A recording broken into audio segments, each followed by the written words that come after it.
अस्सलामुअलैकुम वरहमतुल्लाहि वबरकातुहू। एक साहिब सवाल करते हैं, रोज़े की हालत में अगर मुंह से खून निकल जाए तो क्या रोज़ा टूट जाएगा? इस पर क्या हुक्म है, रहनुमाई फ़रमाएँ।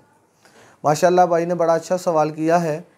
तो रोज़े की हालत में अगर दांत से खून निकल आए तो इस सूरत में अगर खून को उगल दिया, यानी कि खून को आगे नहीं जाने दिया, बाहर उगल दिया। इसी तरह नाक से खून आ जाए। बाज़ अहबाब ऐसे होते हैं जिनको गर्मी की वजह से गर्मी की शिद्दत की वजह से नाक से खून बहना शुरू हो जाता है।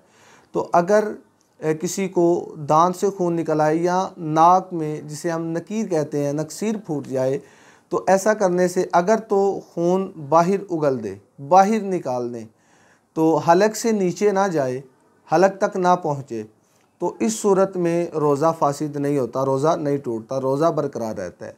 और अगर गलती के साथ भी किसी ने मुंह के अंदर जो खून था उसे हलक से नीचे उतार लिया तो इस सूरत में रोज़ा जो है वो टूट जाएगा।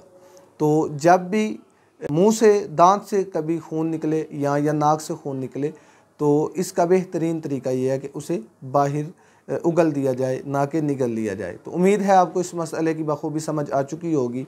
अल्लाह करीम की बारगाह में दुआ है, अल्लाह रब्बुल इज़्ज़त हमें शरई मसाइल को सीख कर, समझ कर, उन पर अमल करने की तौफीक अता फ़रमाए।